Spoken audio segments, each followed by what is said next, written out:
श्री गणेशाय नमः. श्री सरस्वत्यै नमः. श्री गुरुभ्यो नमः. श्री मातृपितृभ्यो नमः. श्री कुलदेवताभ्यो नमः. ओम श्री परमात्मने नमः. तर आज आपण मनाचे श्लोक, रामदास स्वामींनी रचलेले मनाचे श्लोक, त्याचा आजपासून आपण अभ्यास करायचं ठरवलो. पण योगायोग असा आला की आज शिवजयंती आहे. तर त्या शिवजयंती निमित्ताने रामदास स्वामींनीच आपल्याला प्रोत्साहन दिलेले आहेत की मनाचे श्लोक आजपासून सुरुवात करा म्हणून. तर हा योगायोगच आहे, याचा मला खूप आनंद होतोय. आणि 10-15 दिवसांनीच दासनवमी पण आहे रामदास स्वामींचं. तर त्याच्यासाठी म्हणूनही खूप आनंद होतो. म्हणजे हे सगळ्या गोष्टी योगायोगाचेच आहेत. आपण काही ठरवून अशा गोष्टी होत नसतात की दासनवमी यायला लागली आहे, आपण सुरुवात करूया, असं काही ठरवलेलं नाही आहे. किंवा आज शिवजयंती आहे तर आजच्या मुहूर्तावर आपण मनाचे श्लोक सुरुवात करूया, असंही काही ठरवलेलं नाही आहे. आणि काल दासबोध जयंती झालेलं आहे, म्हणजे सगळं जुळून आलेलं आहे. म्हणजे हे गुरूंची इच्छा आहे असं आपण समजूया. आणि आजपासून आपण मनाचे श्लोकचा अभ्यास करायला सुरुवात करूया. आणि आत्तापर्यंत आपण सगळे संस्कृत स्तोत्र, विष्णू सहस्रनाम, म्हणजे मोठे मोठे स्तोत्र पण घेतलं होतं. छोटे शंकराचार्यांचं साहित्यामधले बरेचसे स्तोत्र घेतलं होतं आपण. विष्णू सहस्रनाम झालेलं आहे. आणि काय म्हणतात त्याला, अधिक मासाचं महात्म्य झालेलं आहे. बऱ्याचशा गोष्टी आपण अभ्यासलो आहेत. सगळ्यात महत्त्वाचे म्हणजे श्रीमद भगवद्गीता हे सुद्धा झालेलं आहे. तर हे एवढे श्रीमद भगवद्गीता वाचल्यानंतर आपल्याला बाकीचे सगळे खूप लवकर समजायला लागले. कारण भगवद्गीताच्या मध्ये जे आहे ना, ते सगळ्याच सार भगवद्गीतामध्ये. सर्वोपनिषदो गावो दुग्धा गोपालनंदना, पार्थो वत्स सुधीर भोक्ता, दुग्धम गीता मृतम महत म्हटलेलं आहे. म्हणजे काय, सर्व उपनिषदांचे, वेदांचे सार सगळं काही ते भगवद्गीतामध्ये आहे. तरी सुद्धा आपल्याला दुसरे कोणतेही स्तोत्र आपण घेतलो अभ्यास करण्यासाठी म्हणून, तर आपल्याला ते नाविन्यच वाटतं, नवीन आहे असंच वाटतं. अरे वा, हे किती छान आहे अर्थ, असं वाटतं. तर त्याचप्रमाणे आज आपल्याला मनाचे श्लोक सुद्धा तसंच वाटणार आहे. मनाच्या श्लोक ह्याच्यामध्ये मनाचे श्लोक एकंदरीत 205 आहेत. आणि ह्या मनाच्या श्लोकाची निर्मिती अशी झाली आहे की एकदा म्हणे रामनवमीच्या वेळेस, दरवेळेस कोणतंही कार्यक्रम करू दे, तर दास संप्रदायामध्ये काय असतं, म्हणजे भिक्षा मागून साजरा करायचं असतं. तर ते भिक्षा मागायची कशासाठी, तर आपला अहंकार निघून जाण्यासाठी म्हणून भिक्षा मागायची असते. आपण आता आपला अहंकार, मी सांगतेय, आता आपण कोणाजवळ तरी जाऊन मला एक 4 रुपये द्या हो, आपल्याला साधं, आपण आता तर मोबाईलमध्ये जीपे वगैरे आहे, पेटीएम वगैरे आहे, ते सोडून द्या. पण काही जणांना ते वापरता येत नाही, जीपे वापरता येत नाही, पेटीएम वगैरे वापरता येत नाही. तर आपल्याला असं वाटतं, एक बॅग घेऊन जातो, त्या बॅगमध्ये पर्स आहे असं वाटतं, पण पर्स नसतं त्याच्यामध्ये. तर अरे, अर्ध्याच्या वर खूप लांब आलो आपण. आता आपल्याला खरेदी तर करायचंय, पण पैसे नाही आहेत आपल्याजवळ, काय करावं. तर जवळपास कोणी मैत्रीण आहे, कोणी ओळखीचे आहेत, तर त्यांच्या घरी जाऊन आपण पैसे म्हणून विचार करतो. पण आपल्याला किती ओशाळल्यासारखं वाटतं, म्हणजे आपला अहंकार आहे तिथं. पण हे अहंकार म्हणजे ओशाळल्यासारखं वाटणं म्हणजे परत आपण वापस देणार आहोत, उधार म्हणून घेतोय त्यांच्याकडून, तरी सुद्धा आपल्याला असं वाटतं, अरे बापरे, त्यांच्याकडे जाऊन आपण पैसे विचारावं का, हे असं वाटतं. तर ते सुद्धा अहंकार राहू नये म्हणून भिक्षा मागायची.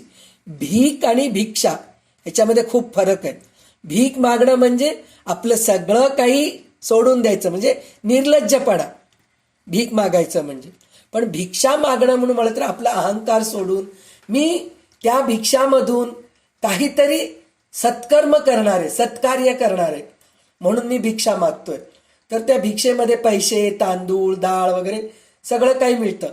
तर रामदास स्वामींनी इतकं चांगलं त्याची प्रथा घालून ठेवलेली आहेत की त्यांची झोळी पण एक वेगळ्या प्रकारची असते. त्याच्यात 4-5 कप्पे असतात त्या झोळीमध्ये. एक कप्प्यामध्ये तांदूळ, एक कप्प्यामध्ये डाळ, एक त्या कप्प्यामध्ये पैसे, असं त्या झोळीमध्ये भिक्षा घेऊ शकतो अशी त्यांनी झोळी तयार केलेली आहेत. तर आजही दास संप्रदायामध्ये भिक्षा मागूनच सगळं कार्यक्रम पूर्ण करतात. आणि गडावरचे सज्जन गडावरचे जे आहेत ना, रामदासी बुवा वगैरे, ते वर्षातून एकदा एका कुठल्या तरी गावामध्ये जाऊन भिक्षा मागतात आणि जवळजवळ 15-20 दिवस तिथे राहतात. तिकडल्या सगळ्या एरियामध्ये जाऊन भिक्षा मागून वर्षभराचा खर्च काढतात.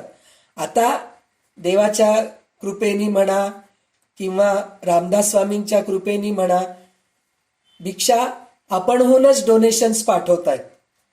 फॉरेनमधून जे काही चांगले पैसेवाले आहेत, ज्यांची चांगली सुबत्ता आहे, ते लोक स्वतःहूनच पाठवत आहेत. आजकाल मला विचारलं तर कुठल्याही देवस्थानी पैशाची कमी नाहीये. त्याचं कारण काय? प्रत्येकाला वाटतं की आपल्या घरी आपण काही करत नाहीये, कुठलं चांगलं कार्य आपल्या घरात घडत नाहीये, नोकरीमुळे आपण व्यस्त आहोत, पाण्याची टंचाई आहे, जागेचा प्रॉब्लेम आहे, ह्या सगळ्या गोष्टीमुळे घरामध्ये काही कार्यक्रम होत नाहीयेत, देवकार्य होत नाही, शुभकार्य जास्त प्रमाणात होत नाहीये. आणि हम दो हमारे दो, आता तर हम दो हमारा एक असं झालेलं आहे. तर त्याच्यामुळे काही कार्यक्रम पण घरात होत नाही. पहिले जॉईंट फॅमिली राहत होती. एका भावाच्या मुलाचं लग्न, एका भावाच्या मुलीचं लग्न, कोणाचं तरी बारसच चालू आहे, कोणाचं तरी डोहा जेवणच चालू आहे, कोणाचं तरी मंगळागौरच चालू आहे, अशा सगळ्या कार्यक्रम होत होते. आता तसं नाहीये.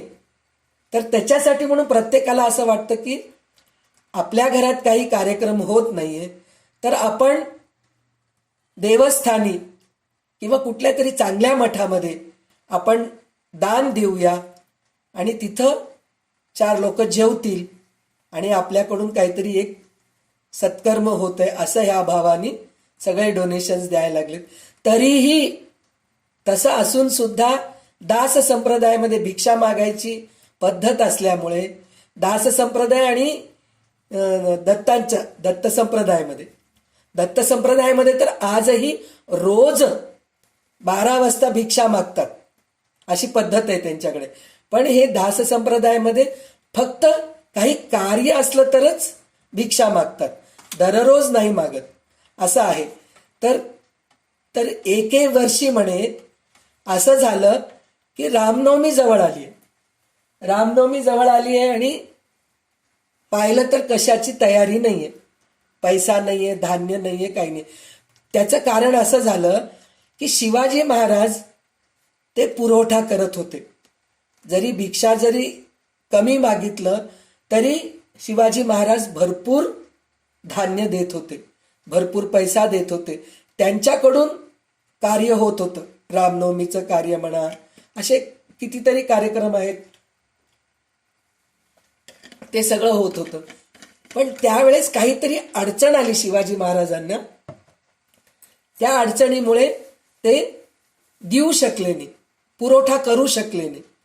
तर सगळ्या शिष्यांना काळजी वाटली की आता रामनवमी जवळ आली आहे आणि आपल्याजवळ काहीच नाहीये, तर रामनवमी आपण कसं साजरा करू.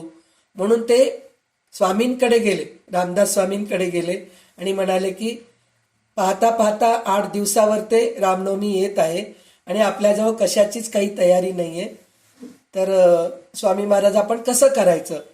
तर त्यावेळेस रामदास स्वामी म्हणले की कशाची काळजी करू नका, देव आहे, तो स्वतः बघून घेतो, तुम्ही काळजी करू नका. तर ते शिष्य पण तितकेच हे होते की स्वामी जेव्हा निर्भय आहेत, त्यांना काही वाटत नाहीये, तर आपण कशाला काळजी करायचं. म्हणून ते निश्चिंतपणे होते. आणि त्याच दिवशी रात्री रामदास स्वामींनी कल्याण स्वामींना, त्यांचा आवडता शिष्य, पट्ट शिष्य, त्यांना बोलावून म्हणले की कागद आणि पेन घेऊन ये, मी श्लोक सांगणार आहे आणि तू लिही, असं म्हणले. तर कल्याण स्वामी तर विचारायची गरजच नाही, स्वामी सांगितले आणि ते ऐकले नाही असं होणारच नाही. मग त्यांनी कागद आणि पेन आणले आणि बसले. एका रात्री बसून 205 श्लोक स्वामींनी लिहिलेले एका रात्रीत पूर्ण. आणि ते सुरुवात कसं केलेत, गणपतीपासून सुरुवात केलेत, गणपती सरस्वती वंदनापासून सुरुवात केलेत त्यांनी. आणि आपण पण कोणत्याही ग्रंथाचं किंवा कोणत्याही स्तोत्राचं जर अभ्यास करतोय किंवा स्तोत्र म्हणतोय तर आपण सुरुवात गणपती वंदना, सरस्वती वंदना, गुरुवंदना करूनच मग आपण सुरुवात करतो. त्याचप्रमाणे आपण हे सगळं त्यांच्याकडूनच शिकलेले आहेत. गुरु परंपरा म्हणजे आपले गुरु वाचलेले, आपले मोठे वाचलेले, त्यांच्याकडूनच आपण शिकलेले आहोत. तर त्याचप्रमाणे स्वामी सुद्धा पहिले गणपती वंदना, मग शारदा वंदना म्हणजे सरस्वती वंदना. त्यानंतर त्यांचे गुरु कोण होते, तर त्यांचे गुरु रामचंद्र प्रभू महाराजच होते, म्हणून त्यांनी ते रामाचं पण घेतलेलं आहे. तर सुरुवातीचा श्लोक तसाच आहे त्यांचा. तर ते म्हणाले की आता हे 205 श्लोक जे लिहिलास ना तू, उद्या ह्याच्या प्रती काढ. तर त्यावेळेस प्रती काढायचं म्हणजे झेरॉक्स मशीन नव्हतं. आता आपल्याकडे लगेच प्रिंटआउट काढतो आणि लगेच जाऊन झेरॉक्स करून आणतो आणि 4 लोकांना वाटतो. पण त्यावेळेस तसं नव्हतं, झेरॉक्स मशीन वगैरे काही नव्हतं. तर कल्याण स्वामींनी काय केलं, अजून जे काही शिष्य आहेत त्यांना सगळ्यांना ते प्रत दिलं, हातामध्ये जे लिहिलेलं आहे ते दिलं. आणि ते म्हणले की ह्याचं तुम्ही सगळेजणी पाहून प्रति निर्माण करा सगळे, म्हणून सांगितलं. तर मग त्याचे 10-12 प्रत निघाले आणि म्हणले की आज 1-2 दिवसामध्ये तुम्ही तोंडपाठ करायचा प्रयत्न करा. मग काही श्लोक पाठ केलं त्यांनी. मग म्हणले की हे जे श्लोक आहेत, मनाचे श्लोक, हे मनाचे श्लोक एक श्लोक म्हणायचं, एका घरासमोर जायचं, एक श्लोक म्हणायचं आणि भिक्षा मागायची. आणि जे भिक्षा येतील त्याच्यामध्ये आपण रामनवमी कार्यक्रम साजरा करायचं, असं म्हणून त्यांनी सुरुवात केली.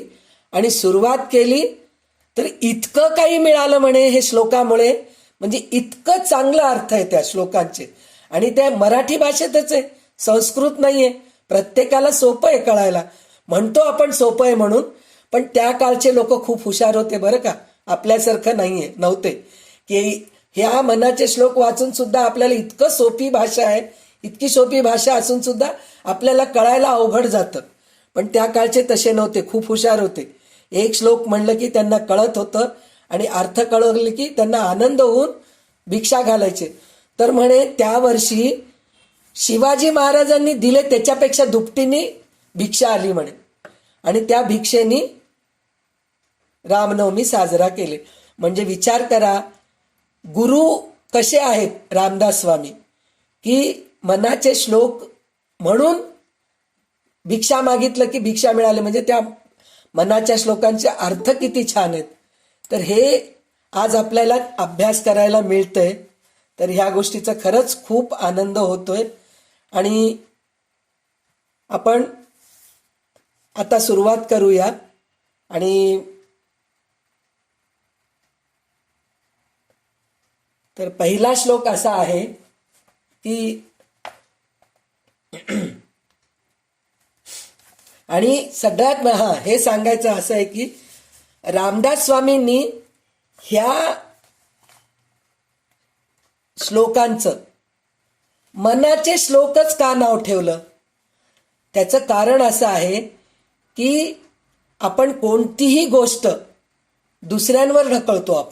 आपण म्हणतो की त्याच्यामुळे मला झालं नाही, तो असं केला म्हणून मी करू शकलो नाही, ती अशी म्हणली म्हणून मी करू शकले नाही, माझ्या मुलांचं करायचं होतं म्हणून मला काही वेळ मिळाला नाही करायला, आपण असं म्हणतो. सकाळी स्वयंपाकाची वेळ असती ना हो, देवापुढे बसणं होत नाही मला. दुपारी काय हो, थोडं टी व्ही बघावं वाटतं मला, टी व्ही समोर बसावं वाटतं, चांगले चांगले सिरियल येतात, मग तेव्हा नाही जमत हो काही वाचन बिचन, कंटाळा येतो हो, म्हणून म्हणतात. मग संध्याकाळी म्हणलं की दुसरं काहीतरी थोडं वॉकिंग करून यावं वाटतं, चार मैत्रिणींना भेटावं वाटतं, त्यांच्याशी गप्पे मारावं वाटतं. मग तेव्हा कुठं वेळ मिळतं मला वाचनाला, वेळ नाही हो. आणि रात्रीची वेळ झालं, जेवण झालं की थकूनच जाते बरं का. मोबाईल बघायला थकायला होत नाही. मोबाईल आपण रात्री 1 वाजेस्तोवर सुद्धा चालू असतं, स्क्रोलिंग कंटिन्यू करत असतो. पण देवाचं काहीतरी, आता आशाताई म्हणले ना की वाचन म्हणलं की झोप येते मला, तर ह्याचा अर्थ असा आहे की देवानी ही पण आपल्यासाठी सोय करून ठेवली आहे. देवाचं काही वाचायचंय, पुस्तक वाचलं तर झोप येत नाही, म्हणजे स्लीपिंग पिल्स घ्यायची गरज नाहीये आपल्याला. पुस्तक हातात घेतलं की झोप येते आपल्याला, अशा गोष्टी होतात. तर मी आशाताई तुम्हाला मी काय असं हे करत नाहीये, एक एक्झाम्पल म्हणून थोडं जोक व्हायला पाहिजे ना मध्ये मध्ये, नाहीतर झोप लागते सगळ्यांना, त्याच्यासाठी म्हणून थोडे हे केले.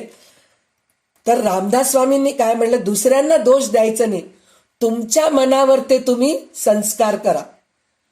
तुम्ही पहिले बदला, म्हणजे तुम्हाला दुसऱ्यांची चुक्या दिसणार नाहीत. तर मना सज्जना भक्ती पंथेची जावे, मनाला सज्जना म्हणलेत त्यांनी. म्हणजे बघा, विचार करा, तुमचं मन जर सज्जन राहिलं तर बाकी सगळ्या गोष्टी पुढे जात असतं. तर अशा प्रकारचे जे 205 श्लोक आहेत, मनाचे श्लोक, तर त्या मनाच्या श्लोकांचं मला जसं जमेल, मला जसं अर्थ कळतंय त्याप्रमाणे मी सांगते. खरं तर मनाच्या श्लोक असं कितीतरी लोकांनी ह्याचं हे केलेले आहेत, अर्थ सांगितलेले आहेत. आणि आपल्याकडे खूप चांगले चांगले अभ्यासू लोक आहेत, त्यांना आधीच सगळं माहीत आहे. आणि दास संप्रदायाचे म्हणजे ते सगळे पुस्तकं वाचलेले आहेत, दासबोधांचे पुष्कळदा पारायण केलेले आहेत, तरी ते मनाच्या श्लोकाचा अर्थ ऐकायला येत आहेत. ह्या गोष्टीचा मला खूप आनंद वाटतंय. पण मी तुमच्या इतकं चांगलं सांगते की नाही की माहीत नाही, पण भगवंताची इच्छा आहे आणि गुरूंची इच्छा आहे की माझ्या मुखातून काहीतरी चांगले 4 शब्द निघावं, म्हणून मी हे प्रयत्न करते आहे. तर माझ्याकडून काही कमी होत असेल तर मला आत्ताच सांगतेय, मला क्षमा करा. पण मी जास्तीत जास्त प्रयत्न करेन की चांगल्यातलं चांगलं सांगेन, असं मी प्रयत्न करेन. तर सगळ्यात पहिला श्लोक आहे, गणाधीश जो ईश सर्वा गुणांचा, मुळारंभ आरंभ तो निर्गुणांचा, नमो शारदा मूळ छत्वार वाचा, गमू पंत आनंत या राघवाचा. तर पहिलाच श्लोक जो आहे मनाचा श्लोक, ते गणपतीला वंदना करून आहे, नंतर शारदावरती आहे, त्याच्यानंतर रामचंद्रांचं हे आहे. तर त्याचं काय आहे, तर त्याचा शब्दशः अर्थ असा आहे, इंद्रियांचा स्वामी व सर्व गुणांचे अधिष्ठान तसेच निर्गुणाचा आरंभ करणारा मूळ पुरुष. इंद्रियांचा स्वामी म्हणजे आपले पंचेंद्रिय, ज्ञानेंद्रिय, कर्मेंद्रिय हे जे सगळे आहेत ना, यांचा अधिपती जो आहे तो गणाधीश आहे, म्हणजे गणपती आहे. गणांचा ईश आहे म्हणून तो गणपती आहे. तो सगळ्या गुणांचे त्याच्यामध्ये अधिष्ठान आहे. आणि निर्गुणाचा आरंभ असणारा मूळ पुरुष जो गणेश, त्याला मी वंदना करतो म्हणतायत. त्याच्यानंतर म्हणतायत चारी वाणींचे मूळ असणारी. चारी वाणींचे मूळ असणारी म्हणजे तिला वाग्देवी पण म्हणतात.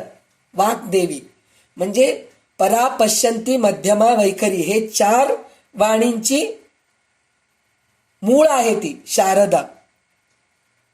तिला मी, ह्या दोघांना मी नमस्कार करतो म्हणून म्हटले.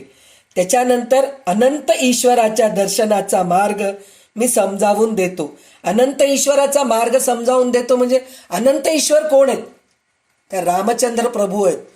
त्यांनी पहिले गणपती, मग नंतर शारदा, मग त्यांचे गुरु म्हणजे रामदास स्वामींचे गुरु कोण आहेत, प्रत्यक्ष रामचंद्र प्रभूच आहेत. म्हणून ते म्हणले, माझ्या गुरूंचे मी ईश्वराचा दर्शनाचा मार्ग समजावून देतो म्हणून म्हटले त्यांनी. तर याचा इतका छान विवरण बेलसरे बाबा यांचं पुस्तक माझ्या हातात आहे. तर त्यांच्या पुस्तकातूनच मी थोडंसं वाचून मी सांगेन म्हणल्यापेक्षा त्यांचेच शब्द मी तुमच्या पुढे ठेवणार आहे. तर श्री समर्थांनी केलेले हे मंगलाचरण आहे. त्यात ज्ञानस्वरूप ईश्वरास आणि शक्तिस्वरूप शारदेस वंदन केलेले आहेत. म्हणजे त्यांनी सुरुवातच गणपतीपासून, मी म्हटले ना, गणपतीपासून सुरुवात केले आणि शारदाला वंदन केलेले आहेत. ईश्वर स्वरूपाचा अनुभव 3 पातळीवर येतो. मन, इंद्रिये यांचा प्रेरक, हृदयस्थ आत्मा हा पहिला अनुभव आहे. मन व इंद्रिय यांचा प्रेरक कोण आहे? तो आत्मा आहे. त्याला हा पहिला अनुभव येतो. विश्वभर पसरलेल्या त्रिगुणांच्या विस्ताराला जिवंत ठेवणारा विश्वात्मा हा दुसरा अनुभव. म्हणजे विश्वभर पसरलेल्या त्रिगुणांच्या विस्ताराला जिवंत ठेवणारा विश्वात्मा, म्हणजे प्रत्येक ठिकाणी देव आहे हे दाखवणं कोणाचे? म्हणजे हे त्रिगुणांचं आहे, विश्वभर पसरलेलं. हा दुसरा अनुभव आहे. नंतर अनंत विश्वे निर्माण करण्याचे सामर्थ्य असूनही हेच विश्व निर्माण करण्याचे मूळ संकल्प करणारा मूळ पुरुष अथवा सच्चिदानंद स्वरूप ईश्वर हा तिसरा अनुभव आहे. त्याच्यापुढे निर्गुणाचे क्षेत्र आरंभते, तेथे अनुभवाची भाषा संपते. म्हणजे हा सच्चिदानंद स्वरूप म्हणजे सत्त चित्त आनंद, म्हणजे सतत नुसतं थोडक्या वेळापुरतं नाही. गाणं ऐकलं की आनंद वाटलं मला, जेवलं की आनंद वाटलं, सिनेमा बघितलं की आनंद वाटलं, 2 तास आपण मनाच्या श्लोकाचा अर्थ ऐकलो आपल्याला आनंद वाटलं. हे फक्त तात्पुरता आनंद आहे. पण सच्चिदानंद आनंद, सतत आनंदातच राहणं, हे जे आहे ना ते अनुभव तिसरं आहे. आणि तिथून निर्गुणाचे क्षेत्र आरंभते. म्हणजे सतत आनंद आहे म्हणून म्हणलं तर कुठल्या तरी वस्तूला बघून आनंद मानण्यापेक्षा आत्म्यातच आनंद आहे, आपल्या स्वतःमध्येच आनंद आहे. तिथं काय होतं? निर्गुण, म्हणजे एक वस्तूची गरज नाहीये, एक गुणाची गरज नाहीये, एक आकाराची गरज नाहीये. तिथं ते आनंद वेगळा आहे. तिथं अनुभवाची भाषाच संपते म्हणून म्हणतात. आणि ईश्वराची अंगे 2, ज्ञान आणि सामर्थ्य. सामर्थ्य शक्तिमय असते. परा, पश्यंती, मध्यमा व वैखरी या 4ही वाणीच्या रूपाने माणसात ते प्रकटते. म्हणजे आपल्याला मनातून येतं हे करावं म्हणून परामध्ये येतं, मग ते पश्यंतीपर्यंत येतं म्हणजे आपल्याला ते चांगलं वाटतं, मग मध्यमाला येतं, मग वैखरीतून, मग नंतरच आपण सांगतो. पहिले मला पटायला पाहिजे की मी मनाच्या श्लोकाचा अर्थ मी सांगू शकते का, ते परापासून आपल्याला वाटतं. त्याच्यानंतरच वैखरीला येते, मग मी सांगू शकते. वैखरी म्हणजे इथून सुरुवात होते, तोंडापासून सुरुवात होते सांगायची, बोलण्याची जी हे आहे तिथून वैखरी निर्माण होते आणि तिथून आपण बोलायला सुरुवात करतो. म्हणून ती शक्ती देणारी कोण आहे? तर शारदा माताच आहे. आणि समर्थांचा अनंत राघव म्हणजे सत्यम आनंदम अनंतम ब्रह्म, सगुण निर्गुण परमात्मा आहे तो. तर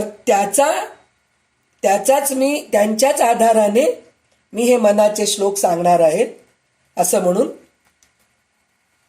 स्वामी रामदास स्वामी म्हणतात. आणि दुसरा श्लोक असा आहे, मना सज्जना भक्तिपंथेची जावे, तरी श्रीहरी पावी जेतो स्वभावे, जनी निंद्यते सर्व सोडोनी द्यावे, जनी वंद्यते सर्व भावे करावे. तर मना सज्जना, आता म्हणले होते ना मी, मनाला त्यांनी सज्जना म्हटले, दुर्जना म्हटले नाही, तू दुष्ट आहे म्हणून म्हणले नाही. कारण आपल्या मनाला चांगले संस्कार घालावे लागतात, मग कुठं आपण चांगल्या गोष्टी करू शकतो. तर मना सज्जना, तू भक्तीच्या मार्गाने जा. हे मना, मी माझ्या मनालाच सांगतेय बरं का, मी तुम्हाला सांगत नाहीये, माझ्या मनाला मी सांगतेय की तू भक्तीच्या मार्गाने जा. भक्ती मार्गाने गेल्यास तुला ईश्वराचे दर्शन आपोआप होते. आणि समाजघातक सारी कर्मे तू सोडून दे व समाजहिताची सारी कर्मे तू अगदी मनापासून कर. म्हणजे काय? जनी निंद्यते सर्व सोडून द्यावे. जनी निंद्यते निंद्य म्हणजे वाईट, म्हणजे ज्या गोष्टी वाईट आहेत ते सगळं सोडून दे. वाईट म्हणजे काय? चोरी करणं वगैरे नाही. कोणाबद्दल तरी चाड्या सांगणं, कोणाच्या बद्दल तरी वाईट बोलणं, कोणाचं वाईट चिंतणं आणि कोणाच्या आनंदामध्ये सहभागी न होणं, कोणाच्या दुःखामध्ये सहभागी न होणं, हे सगळे निंद्य गोष्टीच आहेत. निंद्य गोष्टी तू करू नकोस. जनी निंद्यते सर्व सोडून द्यावे, म्हणजे निंद्य गोष्टी सोडून दे. आणि जनी वंद्यते सर्व भावे करावे. वंद्य म्हणजे चांगल्या गोष्टी, ज्या गोष्टी चांगल्या आहेत, कोणाला पटकन जाऊन मदत करणं, कोणाचं वाईट चिंतू नये, सगळ्यांच्या आनंदामध्ये आपण सहभागी होणं. काही वेळेस आपल्याला असं होतं, आपल्या मुलीचं लग्न ठरलेलं नसतं, समोरच्या मुलीचं लग्न ठरलेलं असतं, तर आपल्याला असं वाटतं, पहा बाबा माझ्या मुलीचं लग्न ठरलंच नाही, त्यांच्या मुलीचं लग्न ठरलं, असं मनाला. तसं नाही, त्यांच्या मुलीचं लग्न ठरलं तर आपण असं विचार करायचं की अरे माझ्या मुलीचंच लग्न ठरलंय. काय हो, तुमच्या मुलीचं लग्न ठरलंय, मला खूप आनंद वाटलं बरं का, खूप खूप शुभेच्छा तुम्हाला. काही मदतीची गरज असेल तर सांगा बरं का, मी येते तुमच्याकडे, मला सांगा. असं म्हणून जे मदतीला धावून जाणं, कोणी आजारी आहेत त्यांना पटकन जाऊन मदत करणं, अशा सगळ्या जे गोष्टी आहेत ते वंद्य गोष्टी आहेत. तर ह्या सगळ्या गोष्टी करा म्हणून रामदास स्वामी लहान मुलांना सांगितल्यासारखं सांगतायत. जसं भगवद्गीतेमध्ये अर्जुनाने सांगितलेलं आहे की अर्जुनाला भगवान श्रीकृष्णाने सांगितलं की नाही, असं करू नको, असं कर, असं करू नको, असं कर म्हणून. त्याचप्रमाणे रामदास स्वामी आपल्याला सांगतायत आणि कल्याण स्वामींनी लिहिलेले आहेत ते सगळं. तर ते म्हणतायत, मना सज्जना भक्ती पंथेची जावे, तरी श्रीहरी पावी जेतो स्वभावे, जनी निंद्यते सर्व सोडून द्यावे, जनी वंद्यते सर्व भावे करावे. म्हणजे तात्पुरता अर्थ असा आहे की भक्तीच्या मार्गानेच जा तू, भक्ती मार्गाने गेल्यास तुला ईश्वराचे दर्शन होते. आणि हे मना तू चांगल्या गोष्टी कर, वाईट गोष्टी करू नकोस, निंद्य गोष्टी सोडून दे, वंद्य गोष्टी करत जा, असं ते मनाला बोध करतात. हे मनाचे श्लोक पण म्हणतात आणि ह्याला मनोबोधही म्हणतात. म्हणजे मनालाच बोध केलेले, दुसऱ्या गोष्टीला केलेले नाही आहेत त्यांनी. प्रभाते मनी, तिसरा श्लोक असा आहे, प्रभाते मनी राम चिंतित जावा, पुढे वैखरी राम आदी वदावा, सदाचार हा थोर सांडून येतो, जनी तोचितो मानवी धन्य होतो. म्हणजे प्रभाते मनी राम चिंतित जावा, म्हणजे सकाळी सकाळी उठलं कीच तू रामाचं नाव घे. नंतर वाणीने, म्हणजे प्रभाते मनी राम चिंतित जावा, पहिले नाव घेऊ नकोस, पहिले राम ध्यानात आण. तुला राम दिसू दे उठल्या मनाने, तुझ्या डोळ्यासमोर ध्यानात येऊ दे राम. नंतर रामनाम जप कर, तू भजन करावे. सदाचरण फार श्रेष्ठ आहे, सदाचार हा थोर सांडून ये रे. म्हणजे सदा चांगलं वर्तन कर, सदाचार म्हणजे चांगल्या गोष्टी तू कर, ते कधी सांडू नकोस, तू चांगल्या गोष्टी करत जा. माणसाने ते सोडू नये चांगल्या गोष्टी. असा वागणारा माणूसच जगात धन्य होतो. जनी तोची तो मानवी धन्य होतो. म्हणजे कोण धन्य होतो? सकाळी उठल्या राम दिसतो, राम ध्यानात येतो, त्याच्यानंतर त्याच्या मुखातून रामनामाचं जप होतं किंवा कोणत्याही भगवंताचं जप होतो. तो माणूस सदाचार कधी सांडत नाही, म्हणजे सोडत नाही, चांगल्या गोष्टीच करत राहतो. तोच माणूस जगामध्ये धन्य होतो. जनी तोचितो मानवी धन्य होतो, असं म्हणून सांगितलंय त्यांनी.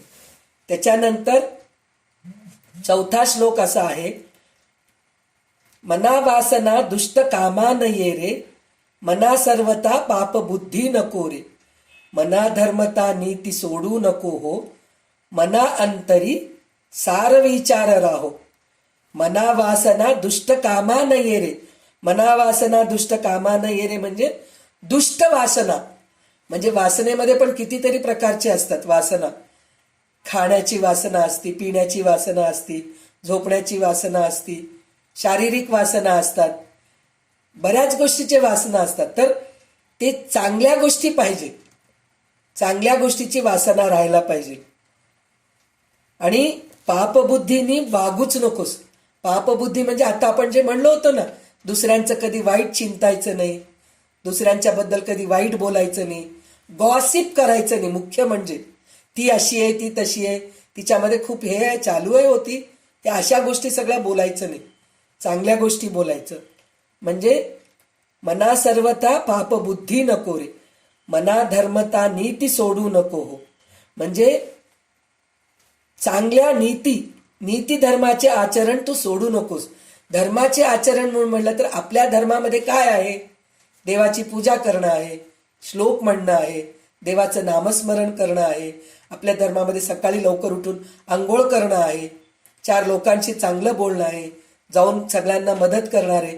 ह्या सगळ्या गोष्टीचे आचरण तू सोडू नकोस. जीवनात जे खरोखर चांगले व श्रेष्ठ आहेत त्यांचा विचार अंतर्यामी करीत जा. म्हणजे जे आपल्या पाहण्यामध्ये जे लोक आहेत सदाचारी, म्हणजे चांगले लोक आहेत, उदाहरण आपल्या आजूबाजूला तर असतीलच, नसतील असं नाहीये. इतकं काही आपलं जग, आपलं हिंदू धर्म म्हणा, आपण म्हणा, किंवा आपलं जे आता जे जगात आहोत, इतके काही वाईट लोक नाहीत की ते सदाचारी नाही आहेत. सगळ्यांमध्ये काही ना काही चांगल्या गोष्टी आहेत. तर प्रत्येक माणसामधले चांगल्या गोष्टी घेऊन आपण विचार करत राहावं. आपण त्याच्या एकदम विरुद्ध जातो. 100 चांगल्या गोष्टी करत असतात, पण एखादी गोष्ट चूक केलं त्यांनी तर ते 100 गोष्टीकडे दुर्लक्ष करतो आणि चूक केलेल्या गोष्टीकडेच आपण लक्ष देतो. त्याच्याऐवजी आपण असं करायला पाहिजे, त्यांच्या चांगल्या गोष्टी घ्यायला पाहिजे. जर एखाद्या वेळेस माणूस असा असतो, त्याचे 60% वाईट गुण असतील, पण बाकीचे 40% चांगले गुण असतील ना, तर ते 60% टाकून द्यायचं, आपण लक्ष द्यायचं नाही त्या गोष्टीकडे. उरलेले 40% जे चांगले आहेत ते आपण घ्यायचे आणि त्यांचं त्या गोष्टींनी विचार करायचं. वाईट गोष्टीचा विचार करायचा नाही, चांगल्या गोष्टीचाच विचार करायचं. म्हणून मना अंतरी सार विचार राहो, त्याचाच विचार करायचं, चांगल्या गोष्टीचाच विचार करायला पाहिजे. हे झाले 4 श्लोक. आता 5वा श्लोक असा आहे, मना पाप संकल्प सोडून द्यावा, मना सत्य संकल्प जीवी धरावा, मना कल्पना ते नको विषयांची, विकारे घडी हो जनी सर्व छीछी. म्हणजे मना जे टिकणारे नाहीत त्याची वासना सोडून दे. ह्याच्यामध्ये गूढ अर्थ आहे. टिकणारे नाहीत म्हणजे आपण टिकणारे नाहीत म्हणून म्हणलं की लोणचं काही वेळेस टिकत नाही, खराब होऊन जातं. भाजी करतो आपण, आज केलेली भाजी उद्या टिकत नाही, फ्रीजमध्ये ठेवतो आपण. ह्या गोष्टी नाही. जे टिकणारे नाहीत म्हणजे आपलं शरीर हे सुद्धा टिकणारं नाहीये बरं का, पण ह्या गोष्टीकडे आपण लक्ष देत नाही. शरीर सोडा हो, आपण एक साडी विकत घेतलो, त्याचा रंग जाणार आहे, ते साडी फाटणार आहे, पण त्याच्यावर पण आपलं खूप जीव असतं बरं का, त्या साडीवर ते खूप जीव असतं. तर त्या गोष्टीची वासना तू सोडून दे. म्हणजे प्रत्येक गोष्ट मला वस्तू परिग्रह करत राहतो, मला हे पाहिजे. घर आहे, घर सुद्धा आपलं नेहमीसाठी नाहीये. एखाद्याच भूकंप आला तर घर पडून जाईल. किंवा आजकाल तर असं झालंय, आपण ह्या घरामध्ये राहतो, आपल्या मुलांचं कुठेतरी दुसऱ्या ठिकाणी नोकरी मिळते, तर आपल्याला त्यांच्या बरोबर निघून जावं लागतं. तर ह्या घराचं आपल्याला कशाला वासना, ह्या घराचं हे कशाला, अटॅचमेंट कशाला, नकोय त्या गोष्टीचं अटॅचमेंट. तर मना पाप संकल्प सोडून द्यावा, म्हणजे जे टिकणारे नाहीयेत त्या गोष्टीचं तू वासना सोडून दे. मना सत्य संकल्प जीवी धरावा, म्हणजे जे सत्य आहे, म्हणजे ज्या गोष्टी नेहमी असणाऱ्या आहेत, आपला आत्मा आहे, नेहमी असणारं देवाचं नामस्मरण आहे, नेहमी असणारे देव आहेत. म्हणतोत ना, चराचरामध्ये आपल्याला देव दिसतोय, तर ते चराचरामध्ये दिसणारे देव म्हणजे प्रत्येक गोष्टीवर तू प्रेम कर. झाडांवर प्रेम कर, झाडांना टिकव, तू स्वच्छतेकडे लक्ष दे, चांगल्या लोकांबरोबर राहा तू. अशा सगळ्या सत्य गोष्टी तू करत जा. जे टिकणारे आहेत त्याची इच्छा आवडीने कर. देहातून सुख घेण्याचे मनोरथ रचू नकोस. म्हणजे आपण जे देहानी सुख घेतो म्हणजे पंख्याचं वारं आज आहे आपल्याला. थंडी वाजू लागली की पंखा बंद करावं वाटतं आणि गरमी झाली की आपल्याला पंखा लावून घ्यावं वाटतं. हे तर उदाहरण आहे. अशा कितीकी गोष्टी आहेत. ते आज चांगलं वाटतं, उद्या तेच गोष्ट चांगलं वाटत नाही. गरम गोष्ट खावं वाटतं आज थंडी असल्यामुळे, थंड वस्तू खावं वाटत नाही. उन्हाळ्यामध्ये तेच थंड वस्तू खावं वाटतं, गरम वस्तू खावं वाटत नाही. तर अशा ज्या गोष्टी आहेत तर ह्या गोष्टीकडे तू लक्ष देऊ नकोस. सतत मनामध्ये आनंदाने राहा तू. असं ते म्हणजे देहातून सुख घेण्याचे मनोरथ तू रचू नकोस. देहातून सुख घेण्याचे म्हणून म्हणलं तर बाहेरच्या गोष्टीतून देहाला जे आनंद मिळतं ते सोडून अंतर्यामी आनंद म्हणजे आत्म्यातून जे आपल्याला चांगलं वाटतं त्या गोष्टी करत जा. कोणाला मदत केल्यानंतर त्या माणसाने जर आपल्याला थँक्स म्हणलं तर आपल्याला किती आनंद होतं त्या गोष्टीचं.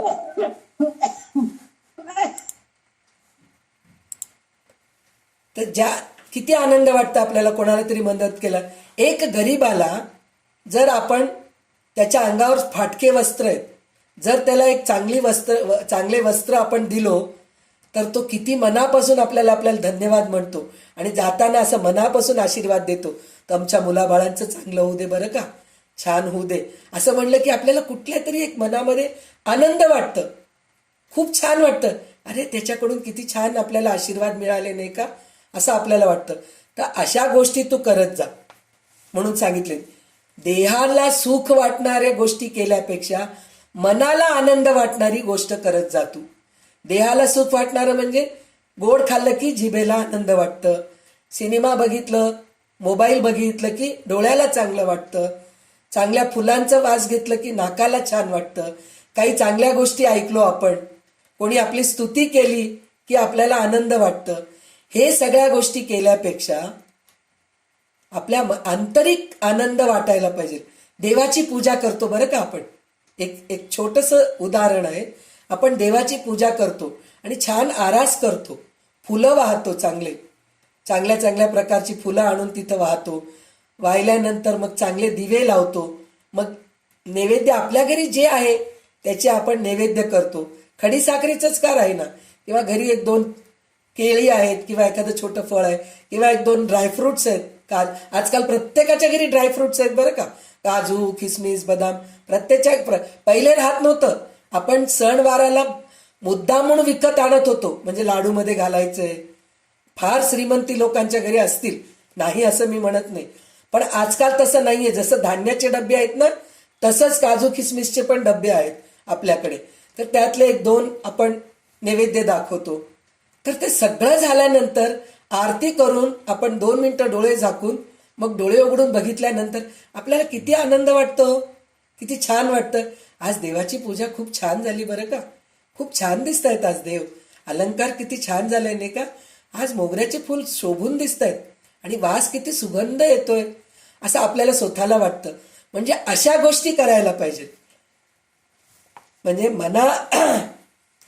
देहातून यायच्या सुखापेक्षा मनातून यायच्या सुखाकडे तू लक्ष दे. इंद्रिय सुखांच्या नादी लागलेल्या माणसाची जगात फजिती होते. इंद्रिय सुखांचे म्हणून म्हणलं तर हेच आहे, जीभ, नाक, कान, डोळे, त्वचा, हे इंद्रिय जे आहेत ना, ह्या इंद्रियातून जे आपल्याला सुख जे आपण घेतो त्याचे एकदा आपल्याला वासना होते, म्हणजे आणि त्याचं आपल्याला व्यसन होतं. चांगल्या गोष्टी खाण्याचं, चांगल्या गोष्टी बघण्याचं. चांगल्या गोष्टी बघण्याचं म्हणल्यापेक्षा काहीतरी बघत राहणं, टीव्ही तरी बघा, मोबाईल तरी बघा, ह्याच्यापेक्षा पुस्तकं वाचणं, ह्या सगळ्या गोष्टी चांगल्या वासना आहेत. तर अशा गोष्टी केलं तर बरं असतं. व्यसन होऊ देऊ नकोस तू. त्याचं कारण काय होतं, फजिती होती आपली. व्यसन लागले की आपल्याची फजिती होती. नंतर नको रे मना क्रोध हा खेदकारी, नको रे मना काम नाना विकारी, नको रे मना सर्वदा हा अंगीकारू, नको रे मना मत्सरू दंभबारू. तर हे क्रोधात भवती सम्मोह, सम्मोहा विभ्रम, स्मृतिभ्रंशात बुद्धिनाशो, बुद्धिनाशात प्रणश्यती, हे सगळं आपण गीतेमध्ये वाचलेलं आहे. तर भगवान श्रीकृष्णाने अर्जुनाला सांगितलंय क्रोधाने राहू नकोस. क्रोध आले की काय होतं, बुद्धिभ्रष्ट होते. बुद्धिभ्रष्ट झालं की आपण वेड्यासारखं वागतो. वेड्यासारखं वागलं की आपलं काय होतं, मनावरचं कंट्रोल निघून जातं आणि त्याच्यानी आपण वेड्यासारखं वागून आपलंच नुकसान होतं. म्हणून क्रोध आणू नकोस हे श्रीकृष्णाने अर्जुनाला सांगितलेलं आहे. इथं रामदास स्वामींनी आपल्याला सांगितलेलं आहे, आपल्या मनाला सांगितलेले की नको रे मना क्रोध हा खेदकारी, नको रे मना काम नाना विकारी, नको रे मना सर्वदा अंगीकारू, नको रे मना मत्सरू दंभबारू. म्हणजे अरे मना, क्रोधाने माणसाचा स्वतःवरील ताबा नाहीसा होतो. जे आपण गीतेमध्ये शिकलो तोच श्लोक मराठीमध्ये आहे. म्हणून तू त्याच्यापासून दूर राहा. कामवासना माणसांमध्ये नाना दोष व रोग निर्माण करते. नाना दोष जर राग खूप आलं की रोग कोणचा येतो आपल्याला, सगळ्यात पहिले बीपीच येतो. बीपी आलं की ब्रेनला जाऊन टच होतं. ब्रेनला जाऊन टच झालं की ब्रेनमध्ये ब्लड क्लॉट तरी होतं, ब्रेन हॅमरेज तरी होतं. ते झालं की माणसाला पॅरालिसिस अटॅक होतो. म्हणजे हे सगळं काय होतं, क्रोधानीच होतं की नाही. तर ह्या सगळ्या गोष्टी आपण दूर ठेवायला पाहिजे. म्हणून तिच्या अधीन होऊ नकोस, क्रोधाच्या अधीन होऊ नकोस. त्याचप्रमाणे कोणाचा द्वेष करू नकोस, शिवाय मोठे ढोंग कधी करू नकोस. म्हणजे श्री समर्थांनी या श्लोकामध्ये काय सांगितले, काम, क्रोध, लोभ, मत्सर व दंभ हे 5 विकार टाकायला पाहिजे. म्हणजे हे कोणतंही गोष्ट, लोभ करू नकोस, नुसतं क्रोध एकच सांगितलं नाही त्यांनी. लोभ, काम वासना, शरीराची जी वासना, खाण्याची गोष्ट म्हणा, प्रत्येक गोष्टीचं कामवासना. मत्सर, कोणाचं मत्सर करू नकोस तू, कोणाचा दंभ करू नकोस. असं हे 5 गोष्टी त्यांनी सांगितलंय.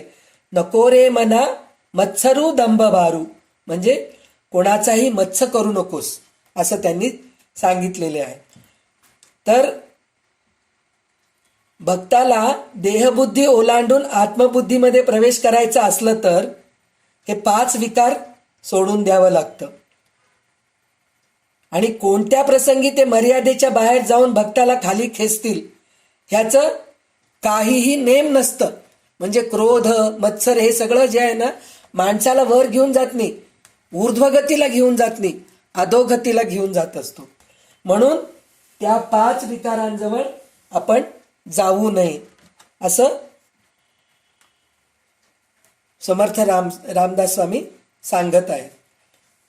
आणि त्याच्यानंतरचा श्लोक 7वा श्लोक असा आहे, मना श्रेष्ठ धारिष्ठ जीवी धरावे, मना बोलणे नीच शोषित जावे, स्वये सर्वदा नम्र वाचे वदावे, मना सर्व लोकांशी रे नीव व्हावे. म्हणजे मना अंतर्यामी उत्तम व सात्विक धैर्य धारणा करावे. उत्तम आणि सात्विक धैर्य धारण म्हणजे सात्विक बुद्धी पाहिजे. राजसिक तामसिक नकोय. राजसिक म्हणून मला तर इच्छा, मला हे पाहिजे ते पाहिजे, किंवा मला हे केले नाही, अपेक्षा. राजसिक गोष्टीचं काय असतं, प्रत्येक गोष्टीत अपेक्षा असते. मी हे गोष्ट करतोय, मला त्याचं फळ मिळायला पाहिजे. सात्विक माणसाचं तसं नसतं.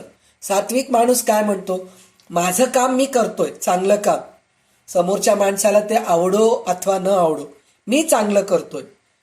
मग पण राजसिक माणसाचं कसं असतं की नाही, मी केलंय ना, मग मला पण त्यांनी करायलाच पाहिजे. हे उदाहरण मी तुम्हाला नेहमीच देते, परत एकदा पण देते हेच उदाहरण. साधं एक वाटीमध्ये आपण एक चटणी समोरच्या घरी दिलं, ती वाटी रिकामी आली की आपली डोकं फिरतं. त्या बाईला कळतच नाही, हो वाटी रिकामी दिली. असे आपले छोटे छोटे अपेक्षा आहेत. तर तशा कोणत्याही गोष्टीचं तू अपेक्षा करू नकोस, सात्विक राहा म्हणून सांगतायत ते. कोणी आपल्याला हलकी दुरुत्तरे केली तरी ती शांतपणे सोशीत जा. मना बोलणे नीच सोशीत जावे. म्हणजे समोरचा माणूस एखाद्या वेळेस रागाच्या भरात काहीतरी बोलला असेल बाबा, तो रागाच्या भरात बोलत नाही, घरामध्ये काहीतरी झालेलं असतं बरं का, बायकोशी भांडण तरी झालेलं असतं, नवऱ्याशी भांडण झालेलं असतं, मुलगा काहीतरी वाईट बोललेला असतो, किंवा मोलकरीणच चांगली काम केली नसती, त्या दिवशी मोलकरीण आलेली नसती, सगळं काम आपल्यावर ते पडलेलं असतं. स्वयंपाक करावं लागलं बाबा, घर झाडून पुसून घ्यावं लागलं, ते काय भाजी पण मला चिरून घ्यावं लागतं, कोणी मदतीला नाही येत, हे डोक्यामध्ये विचार करत असतो आपण. तेव्हाच कोणीतरी येतात आपल्याकडे, त्यांच्याशी चांगलं बोलायच्या वेळी एखाद्या वेळेस रागाच्या भरात काहीतरी दोन शब्द बोलतो. तर असं आपल्याला कोणीतरी बोलले तर त्यावेळेस तू वाईट वाटून घेऊ नकोस, कारण त्यावेळेस तिची मनस्थिती परिस्थिती बरोबर नसती, म्हणून ती बोल. शारीरिक त्रास असतो, डोकंच दुखत असतं, पोटच दुखत असतं, काहीतरी त्रास असतं, त्या त्रासाच्या भारामध्ये समोरच्याला काहीतरी बोलतात, तर त्या गोष्टीचा विचार करू नकोस. ह्याच्या अगोदर तर ती चांगली बोललेली असती ना आपल्याशी, कितीदा तरी मदत करायला आलेली असती, पण ते सगळं विसरून जाऊन आज ती माझ्याशी चांगलं बोलली नाही असं विचार करून तिच्याशी द्वेष करू नकोस. शांतपणे सोसून घे. बरं बरं बाई, जाऊ दे, हरकत नाही, आता नाही, नंतर आपण बोलूया, म्हणून तू घरी निघून ये. पण ती बोललेल्या गोष्टीचा जर तू मनावर परिणाम करून घेतलीस, तिला तर ऑलरेडी परिणाम झालेलाच आहे, तुझ्या मनावर पण परिणाम केलीस तर तुझंच नुकसान होतं. तर नीच सोशीत जावे असं म्हणून म्हणतात. स्वये सर्वदा नम्र वाचे वदावे.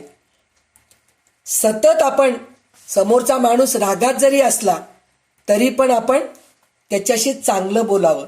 बाबा तू रागात आहेस, तू बोल. तर हे एक गोष्ट मी माझ्या वडिलांकडून शिकलेली आहे. माझे वडील नेहमी म्हणायचे, त्यावेळेस मला कळत नव्हतं, मी म्हणले ना, मी माझ्या वडिलांना आणि माझ्या सासऱ्यांना दोघांना मी तरुण बघितलेच नाही, म्हातारे झालेलंच बघितले. म्हणजे ते त्यांच्या वयाच्या म्हणजे वयाच्या 50च्या वेळेस मी जन्मलेली आहे माझ्या वडिलांना, आणि सासरे तर 80 वर्षाच्या वर होते, तर त्याच्यामुळे मी त्यांना खूप म्हातारेच बघितले. तर त्यांनी काही सांगितलं तरी त्यावेळेस मला काही कळतच नव्हतं, कारण मी लहान होते, बुद्धी नव्हती माझी तेवढी. पण आता प्रत्येक गोष्ट त्यांनी बोललेलं मला आठवण येतं. अरे किती छान बोलत होते दादा, बाबा किती छान बोलत होते. आता त्या गोष्टीचं सगळं मला आठवण येऊन असं वाटतं की अरे त्यावेळेस खरं मी समजून घेतलं असतं तर बरं झालं असतं असं वाटतं. पण त्यावेळेस बुद्धी नव्हती माझी, अल्पबुद्धीची होते, छोटी होते, तर त्याच्यामुळे तेव्हा कळत नव्हतं. तर माझे वडील प्रत्येकाच्या नातेवाईकांशी, कधी होतं बाबा, घर म्हणल्यानंतर भांड्याला भांडं लागतं म्हणतात ना, तसे काही गोष्टी वादविवाद होतात, प्रत्येकाच्या घरीच वादविवाद होतात.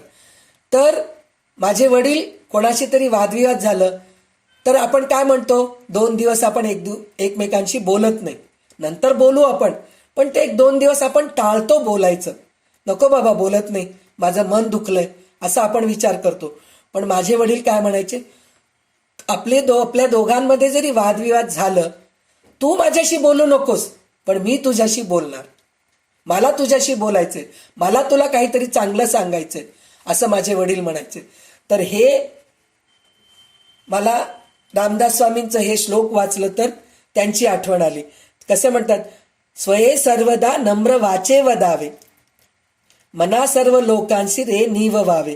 म्हणजे आपण चांगलं विनयशील बोलावं, चांगलं बोलावं, वाईट बोलू नये, आणि समोरच्या माणसाला आनंद होईल अशा गोष्टी आपण बोलावं, दुःख होईल असं बोलू नये. कधी पण कोणीतरी आपल्याला एक चांगलं न्यूज सांगायला येतात, अहो माझ्या मुलीचं लग्न, हो का, असं मत्सर वृत्तीने बोलतात काही लोक, हो का, असं का, बऱ्याच दिवसानंतर जमलं नव्हतं ना, हो आत्ता जमलंय काय तुमच्या मुलीचं, वा वा वा छान, मुलगा पसंत पडला का, असं काहीतरी बोलून समोरच्या माणसाचं मन दुखवणं.